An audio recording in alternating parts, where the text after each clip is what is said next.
Hey, what's up, everybody? How's it going? Well, that sounds great. I'm really excited to get you here in the discussion we're gonna have right away. As usual, today I just come up with a topic, a debatable topic, and we are expected to, we are strongly anticipated to have warm interaction on it, and we try to come up into the conclusion based on your understanding, based on your perspective on that. So, the topic we are going to talk about right away is the role of grammar for effective communication. So we are going to look into the role of grammar for effective communication, right? You know what? I do have a reason behind that makes me to bring this topic as a topic of further discussion here, because I got a lot of people those who are blaming the role of grammar for making our communication better. I'm not just on the side of people those who are thinking in that way. You know what? Because grammar, in my perception, in my perspective, grammar plays a fundamental, it plays a crucial role to make our communication clear, understandable, and appropriate. Unless we do that, thinking about perfection on communication is completely impossible. That's why I just want to bring it up as a topic of discussion right today. Right? So let's get started by asking you some related questions to think over it for a while. You know what? It's about what do you think about the role of grammar for better communication? What do you think about the role of grammar for effective communication? You know what? Some experts on the language matter strongly believe that grammar is the best for everything. It's a premise for everything. Unless we are not good at grammar, we are not expected to convey a convenient message. We are not expected to convey a complete message to whom we are trying to have a talk with whom we are trying to have a conversation with. That's why. So experts in the language matter strongly recommended people to be good at grammar, to study grammar very well, because unless we are not trying our best to bring some sort of improvement on our grammar knowledge, we are not we couldn't be in a way to convey to deliver a complete message to whom we are trying to have a talk with, as I have already mentioned from the very beginning, right? That's why I just want to bring it up as a point of discussion, and you all are expected to have a deliberate discussion on it, and you try to speak out the kind of perspective you already have in your mind about the role of grammar for better communication. Do you completely agree that grammar plays its part for making our communication better or not? I hope you agreed on it, because without grammar, you are not expected to have an effective kind of communication with whom you are trying to have a talk with. Doesn't matter, whatever kind of talk you're going to have right away. Sometimes you may have a kind of casual conversation with your friends, so you don't forget to think over the rule of grammar that you are going to use, right, for your conversation. That's why we need to think over it. We need to sleep for a while. The way how is it possible to be good at grammar, and how we can use the grammar knowledge we already have in our minds in a very practical way for our everyday conversation, for our real life conversation, right? That's the point. So I just want to forward the kind of personal point of view that I have in my mind, the kind of perspective that I have in my mind so far about the relevance of grammar for better communication. Yeah, it's absolutely, it's absolutely real, because without grammar, yeah, we all are not expected to have, we are not expected to have a correct, effective conversation, effective communication one another. So we need to think over it. We have to study very well the grammar, and then we are going to use the grammar knowledge we already have in our mind in a very practical and a very feasible way. If you are in a way to do that, we are expected to have an effective kind of communication, right? That's why we all are, anticipated to give due emphasis for the matter, how we can get closer to perfection in grammar from the very beginning, and then what comes next is trying to use the grammar knowledge we already have in our everyday conversation, in our everyday speaking, right? Unless we do that, we we are not expected to be good at communication. That's why. So they always go together. They are like one another. They are inseparable. You know what I mean? They are two faces of a coin. They always go together. For better communication, grammar plays its part. It plays its own role to make our communication effective. Unless you do that, we are not expected to have a kind of meaningful conversation, a kind of meaningful communication, because there comes a breakup on there comes a kind of breakup on the message we are trying to convey.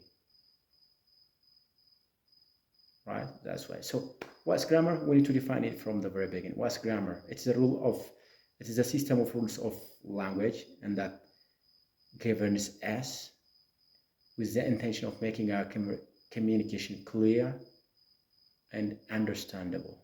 That's that. So it's a system of rules that helps us to organize words into a clear and meaningful message. Right? That's what grammar is all about. That's why we all are, expected to do our best the way how we can use the correct grammar for the kind of communication that we are expected to have in our lifetime.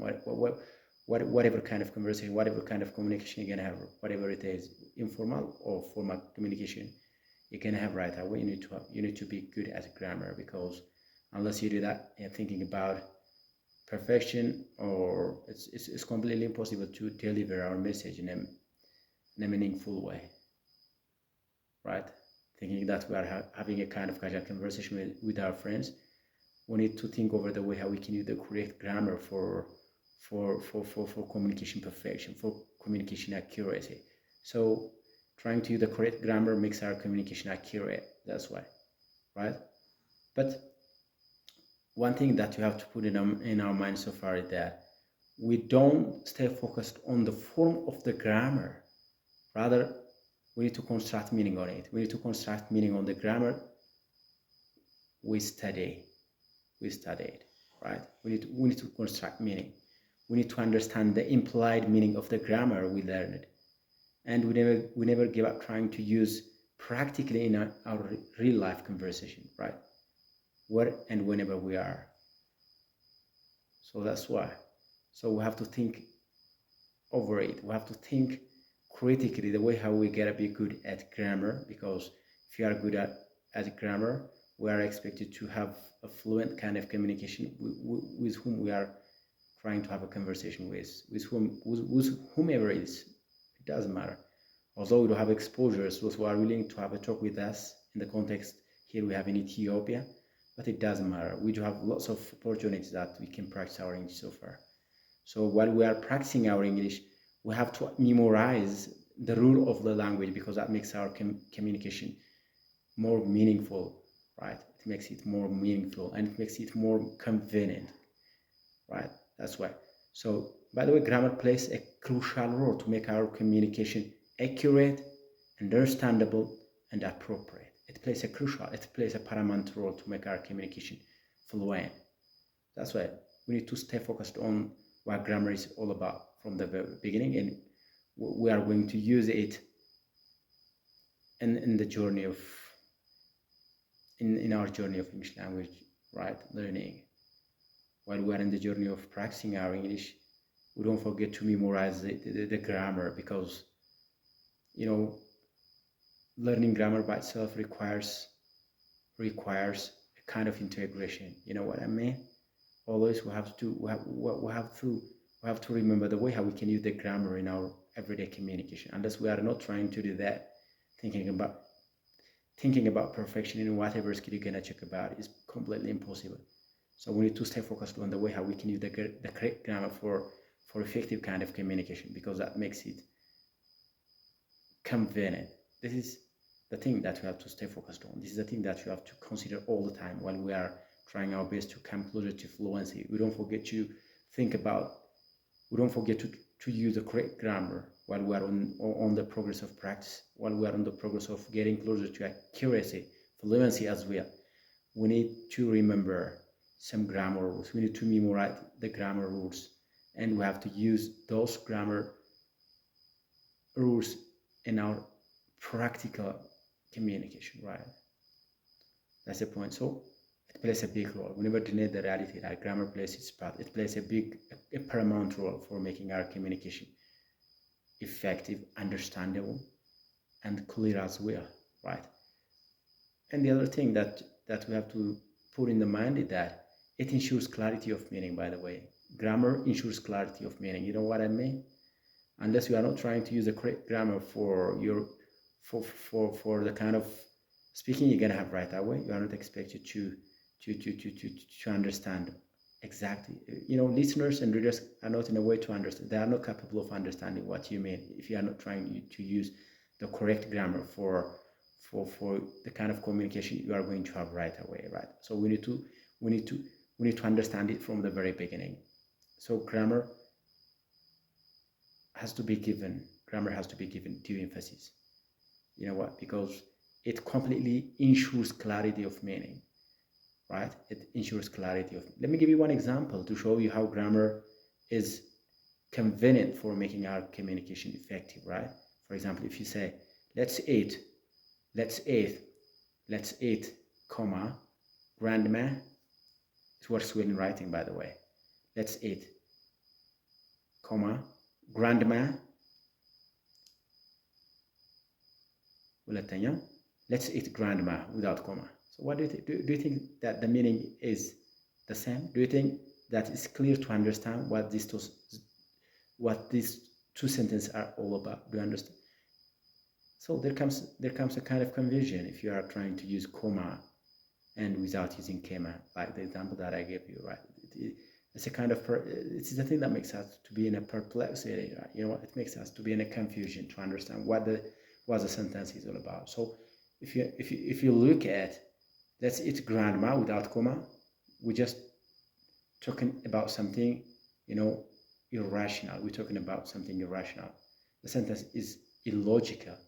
You know that you know exactly the thing that makes it illogical is that we are not using the right punctuation mark for separating the first sentence from grandma.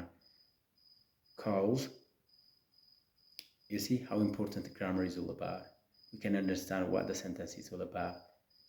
The first sentence is clear. Let's eat, comma, grandma. He's asking his grandma to eat with him, right?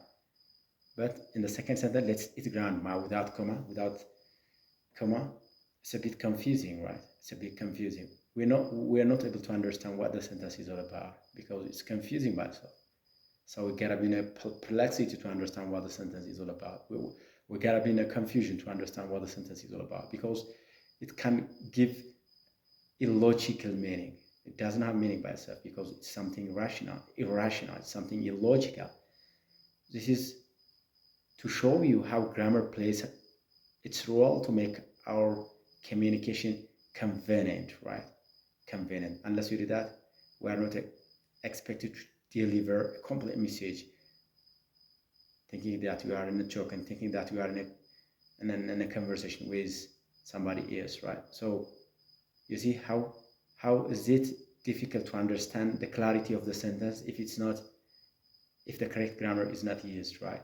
So we need to understand it from the very beginning, and you have to stay focused on practicing grammar. We never give up practicing grammar, right? Because it plays its part to make our communication convenient. It plays its part to deliver a complete message to whom we are trying to have a talk with, really. So that's a point that we have to stay focused on so far, as far as the role of grammar is concerned. You know what? So it plays a crucial role to make our communication accurate, understandable, and appropriate. Unless you do that, unless we are not in a way to do that, unless we are not trying to use the correct grammar for our everyday speaking, for our everyday conversation, it doesn't matter with whom we are trying to have a talk with. It doesn't matter. It depends on, right? It depends, by the way. Sometimes you may have a kind of conversation. You may have a kind of talk with your friends, and sometimes you may have a kind of conversation with strangers, and sometimes you may have a kind of conversation with your teachers as well. So it depends. But whatever kind of conversation you're gonna have, you need to use the correct grammar because that makes your communication effective. That makes your communication appropriate, understandable, and clear, right? That's the point. So if you are not trying to use the correct grammar for our everyday speaking, for our everyday communication, there comes a breakdown or on the message that we are trying to convey with, right? That's that. And the other thing is using the correct grammar prevents misunderstanding. It prevents misunderstanding, as I have already mentioned there. If you are trying to use the correct grammar, that makes our communication easy to understand, and we can have a conversation. We can have a complete conversation. We can have a complete speaking, which is grammar free, which is grammar error free, right? But if you are using the incorrect grammar, if you are using random grammar for your everyday speaking, for your everyday conversation, there comes a problem called misunderstanding the concepts, misunderstanding, the central message of the conversation we are having. That's it. To avoid that, grammar plays its part. It plays, crucial role to prevent misunderstanding from the very beginning. That's it. So if you are trying to use, the incorrect grammar for a kind of conversation we are going to have with, there comes a kind of confusion between. There comes a kind of confusion among us as we are. So grammar, whatever it is, plays its part to make our communication effective. That's why. So the very important thing that we have to stress on is that we don't need to focus on the form of the grammar. We need to focus on the implied meaning. We need to focus on the overall meaning of the grammar. We need to construct meaning on it as well. We need to construct meaning on the grammar itself. And we never give up trying to use that grammar in our everyday speaking in a very practical way. Unless you did that, knowing a lot of grammar brings nothing on our performance in communication. It brings nothing on our everyday practice. That's why we need to make it feasible. We need to make it practical. This is the way how we can use grammar for better communication. So learning grammar through communication is the recent approach that we are strongly recommended to use in our everyday practice, right? If you are a teacher working in a certain school, you don't forget to teach the grammar to your students through communication. But if you dominantly teach the grammar, the form of the grammar only, and if you don't try to use the grammar in a very practical way, then in the school where you are working in, that has no value on the student's performance. It brings nothing on the student's learning progress with regard to communication, right? That's why. So we always think over it. We always, brainstorm things just in the right way. Unless you do that, the role of grammar will become devalued. So to give value on it, we need to study very hard from the very beginning. That's interesting. So grammar, to conclude, to wrap it up, grammar is not something that we missed all the time while we are practicing communication, while we are rehearsing communication, because they always stick together, they always go together, they allied one another, they are two faces of a coin, they are inseparable. That's why. So we have to learn both side by side. That's what we are recommended by experts in the language realm. So I'm not just on the side of people those who are blaming the role of grammar. So the basic kind of problem that we are facing in the school where we are working is that we teachers are delivering the grammar in the wrong way. We are delivering the grammar in the wrong way to the students, right? So an inductive kind of grammar approach is the one that's most commonly recommendable for us to use in our teaching learning process there in the school where we are working in, right? That's what I have in my mind. So inductive basically focus on the implied meaning of the grammar, basically focus on the meaning of the grammar and trying to use it in real-time conversation, trying to use it in practical conversation they are expected to have there in the school we teaching in, right? Very interesting. That's what I have for today. So next time I will just come up with another topic for discussion. Till then, I wish all the best for you all. Thank you very much indeed.